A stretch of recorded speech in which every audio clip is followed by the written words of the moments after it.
over the past couple years, when Anthony Joshua's been on this comeback trail following the Usyk defeats and also still trying to overcome the ghosts of the first Andy Ruiz fight, I've talked about him needing the right fights to build his confidence, to get him back up to the top in boxing, because without confidence, you're never going to perform to the best of your ability. And so I would often compare the comeback of Lennox Lewis when he lost to Oliver McCall to what Anthony Joshua has been trying to do. So when Lewis lost to McCall, they didn't throw Lewis straight back in at the deep end against a top-level heavyweight. No, they knew that that would be a foolish thing to do. His handlers, they brought him back against the journeyman in Lionel Butler, and Lewis was very gun-shy. If you watch his performance in that fight, that was not the type of performance that would have been good enough against the top-flight heavyweight. So his team did the right thing, brought him back against the journeyman in Lionel Butler, another journeyman in Justin Fortune. Then they matched him against a past his best Tommy Morrison. Lewis got through that, and only in his fourth comeback fight did they put Lewis in with someone who was really dangerous, and that was Ray Mercer.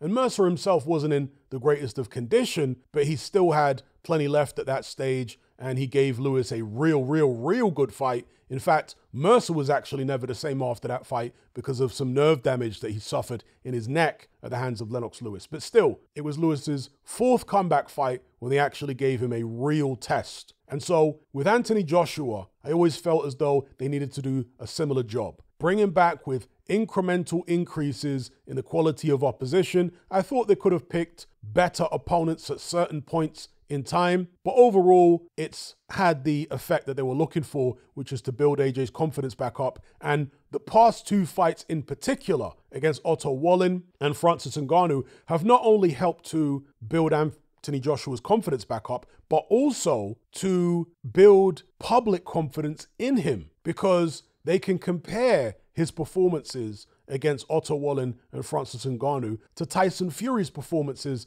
against those same fighters. And it compares very favorably for AJ, because Tyson Fury, of course, had some issues with Otto Wallin. He got cut with a legitimate left hand, and that fight went the distance, whereas AJ just walked straight through Otto Wallin in, 4 or 5 rounds, and walked through Francis Ngannou even more quickly. And of course, Tyson Fury was taken the distance by Ngannou and dropped. So again, from a PR perspective, fantastic. From a confidence building perspective, fantastic. But if we look at what has actually occurred here with regards to AJ beating the likes of Wallin and Ngannou, with Otto Wallin, this was a guy who Anthony Joshua beat twice in the amateurs, and also a guy who he sparred countless rounds with, and by all accounts, handled with ease in sparring. So you're going to be confident going into a fight against someone like that, but you're still going to gain even more confidence beating them in the fashion that AJ did, and with Ngannou even more so. So the confidence of AJ, I don't want to say it's back to an all-time high, but there's a certain type of confidence that you get, a certain self-assuredness from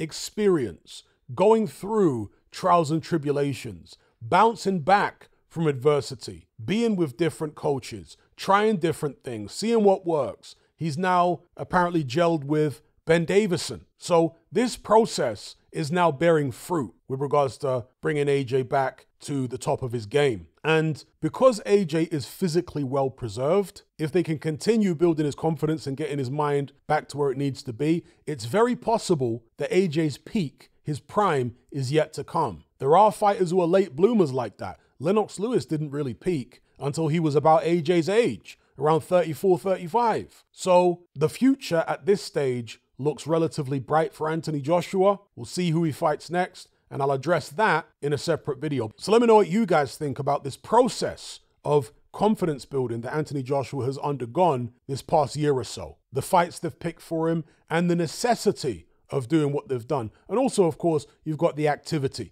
because they haven't spaced these comeback fights over the course of 2-3 years. They've spaced them over the course of just over 1 year. When you fight regularly, it's easier to get the confidence back. You're back in the swing of things. You got momentum. So that's another very important thing. Anyway, let me know what you guys think about all this in the comments.